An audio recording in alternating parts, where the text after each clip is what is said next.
کیسے ہے در حقیقت اسلام اور معیشت۔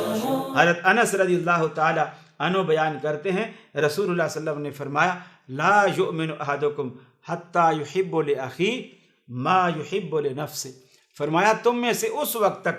کوئی شخص مومن ہی نہیں ہو سکتا جب تک کہ وہ اپنے بھائی کے لیے بھی وہی چیز پسند نہ کرے جو وہ اپنے لیے پسند کرتا ہے۔ اس کا یہ مطلب نہیں کہ وہ پیسے دے تو تم اس کی مدد کرو، وہ پیسے نہ دے تو تم بھی اس کی مدد نہ کرو، نہیں۔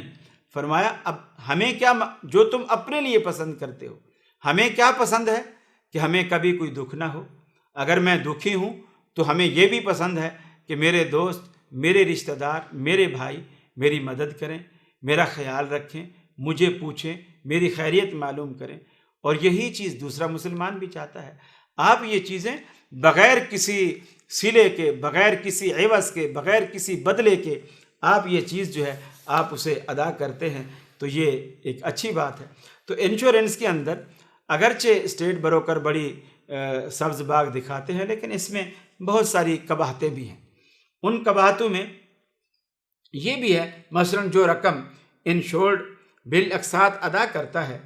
وہ انشورنس کمپنی کے ذمہ قرض ہے۔ جو رقم وہ قسطوں کے ذریعے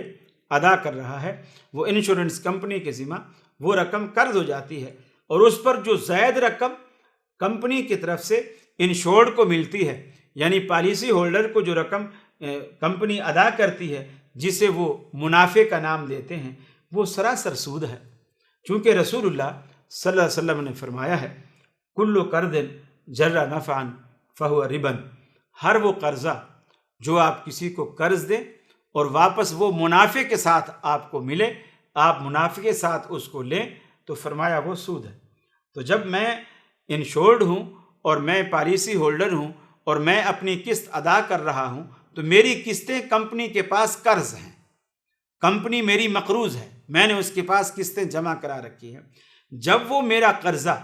پرافٹ کے ساتھ مجھے واپس ملتا ہے، ڈبل ہو کر ملتا ہے یا 4 گنا بڑھ کر ملتا ہے یا کئی گنا بڑھ کر ملتا ہے، جو بھی مقرر شرح ہے اس مقرر شرح کے حساب سے مجھے وہ چیز واپس ملتی ہے، تو یقیناً وہ سود ہی کے زمرے میں آتی ہے اور سود کے زمرے میں داخل ہے، اس لیے کہ اللہ کے رسول کی حدیث یہی ہے جو بھی قرض نفع لائے وہ قرض نفع لانے والا وہ سود ہی کے زمرے میں آتا ہے۔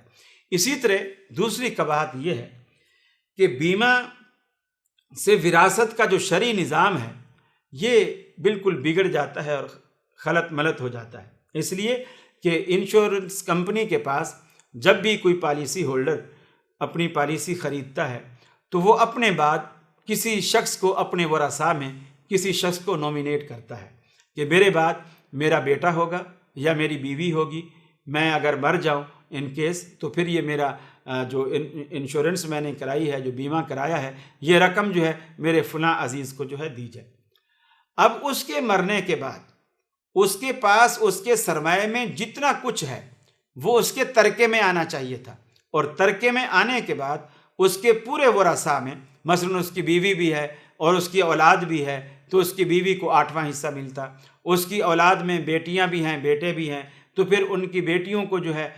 مثلا 8 آنے تو بیٹوں کو جو ہے وہ 1 روپیہ، یعنی بیٹی سے بیٹے کو ڈبل ملتا، اس طرح وہ تقسیم ہوتا۔ لیکن جب پالیسی ہولڈر کسی کو نومینیٹ کر دیتا ہے تو کمپنی وہ رقم، چونکہ ڈاکومنٹ میں وہی مالک ہوتا ہے، تو کمپنی وہ رقم صرف اسی کو ادا کرے گی، اور وہ ساری کی ساری رقم، وہ جتنے بھی لاکھ روپے ہے وہ ساری کی ساری رقم اسی ایک وارث کو مل جائے گی،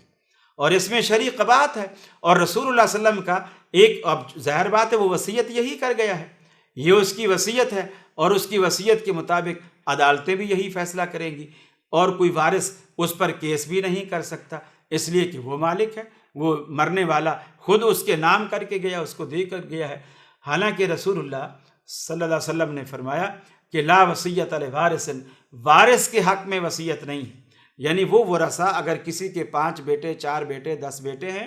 تو اس کے ترکے میں وہ سارے شریک ہیں، اگر زندگی میں وہ وصیت بھی کرتا ہے تو غیر وارث کے حق میں وصیت کرے گا، ورثاء کے حق میں وصیت نہیں کر سکتا، اس لیے کہ ورثاء کے حصے اللہ رب العالمین نے ورثاء کے حصے مقرر فرما دیے ہیں۔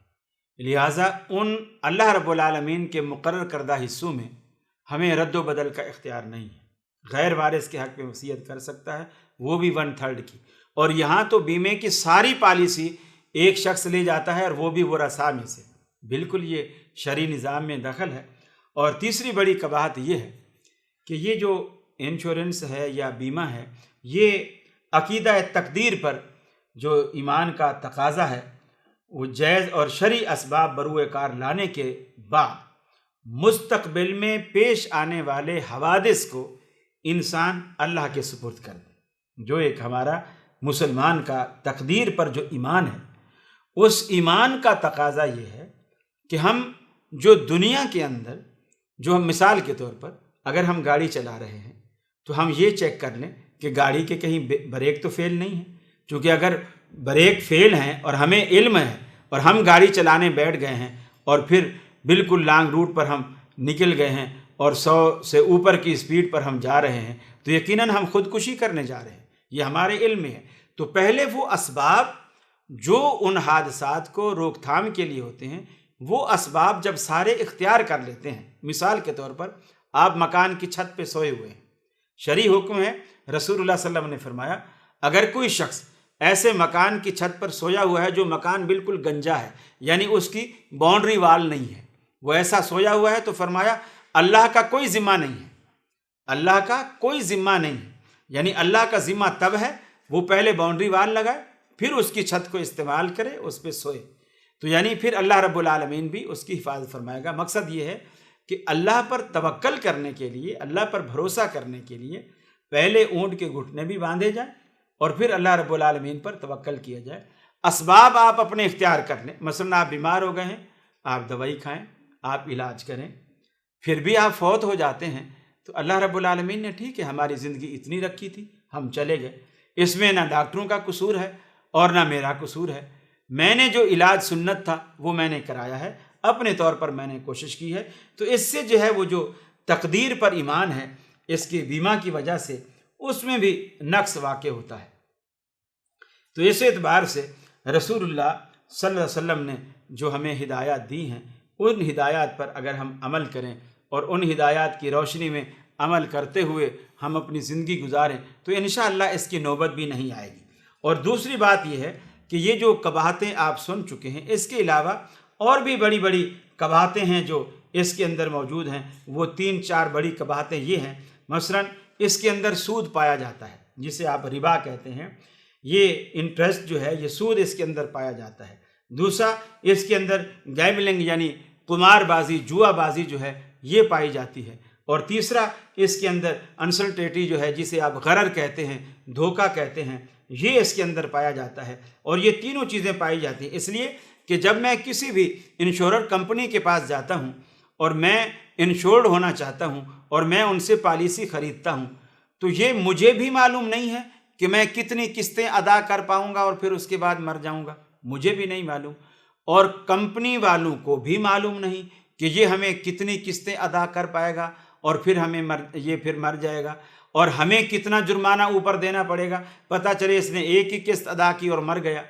جیسے ابھی حال ہی میں ہمارے ہاں بے نظیر وہ وہاں سے آئی اور $2 ارب کا بیمہ کرا کے آئی، انشورنس کرا کے آئی، اور پھر یہاں آتے ہی وہ کسی گولی کا حادثے کا شکار ہو گئی۔ تو اب کمپنی کو تو پتہ نہیں ہے کہ یہ اب اس کی عمر اتنی ہے 1 دن ہے یا 10 سال ہے، کمپنی کو اس کا کوئی پتہ نہیں۔ تو دونوں فریق اس کے اندر دھوکے میں رہتے ہیں، یعنی دونوں فریق دھوکے کے اندر رہتے ہیں، اور دھوکے بازی کا یہ جو سودا ہے، نہ کمپنی کو پتہ ہے کہ ہمیں نفع ملے گا یا ہمیں نقصان ہوگا اور ہمیں کتنا دینا پڑے گا یا کتنا ہمیں آئے گا، اور نہ انشورنس کرانے والے پالیسی ہولڈر کو پتہ ہے کہ میں کتنی قسطیں بھروں گا، مجھے آیا نفع ہوگا، میں اپنی زندگی میں پالیسی مکمل کر پاؤں گا نہیں کر پاؤں گا، یہ رقم مجھے ملے گی یا میرے ورثاء کو ملے گی، اسے بھی کچھ نہیں پتہ کہ میرا یہ جو میں نے بیمہ کرایا ہے، میرا یہ بیمہ کرانا فائدے میں رہے گا یا نقصان میں رہے گا، اسے بھی نہیں پتہ ہے۔ تو یہ اس طرح کی جو چیزیں ہیں وہ بالکل اسلامی نقطہ نگاہ سے غلط ہیں، اور کئی اعتبار سے، یعنی اس دھوکے کے اعتبار سے بھی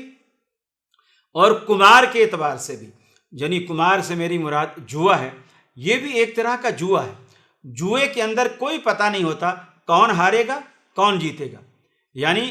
انشورر بھی اور انشورڈ بھی دونوں، بیمہ ہولڈر بھی اور بیمہ کمپنیاں بھی دونوں، یعنی اپنے اپنے رقم جو ہے وہ داؤ پر لگائے ہوئے ہیں، اور پتہ کسی کو بھی نہیں ہے کہ کون ہارتا ہے کون جیتا ہے۔ سیم وہی جوئے والی پوزیشن ہے، جوئے والی حالت ہے۔ اب ان دونوں میں سے جو ہے وہ جو بھی ہارے گا وہ نقصان میں، جو جیتے گا وہ فائدے میں۔ اور تیسری بڑی قباحت جو ہے وہ سود کی ہے کہ جب میں رقم پالیسی خریدنے کے بعد قسط وار انہیں ادا کرتا ہوں، میری وہ رقم ان کے پاس قرض ہے، جب وہ کمپنی اس قرض کو واپس لوٹاتی ہے اپنی پالیسی اور معاہدے اور ایگریمنٹ کے تحت اس کو واپس لوٹاتی ہے تو سود کے ساتھ واپس لوٹاتی ہے۔ یہ تینوں بڑی قباحتیں بھی دیگر قباحتوں کے ساتھ اس کے اندر شامل ہیں، جن کی روشنی میں ہم بالکل وضاحت کے ساتھ کہہ سکتے ہیں کہ بینکوں میں پائے جانے والے انشورنس یا انشورنس کمپنیاں، انشورنس ادارے جس طرح کی بھی انشورنس دے رہی ہیں، ان میں سے کوئی بھی پالیسی اسلامی نقطہ نگاہ کے اعتبار سے درست، صحیح اور جائز نہیں ہے۔ اللہ سے دعا ہے اللہ ہمیں اپنی ذات کا توکل نصیب فرمائے، اور ان حادثات سے اللہ اپنی رحمت اور اپنے فضل سے خود ہی ہمیں محفوظ فرمائے۔ وآخر دعوانا الحمدللہ رب العالمین۔ السلام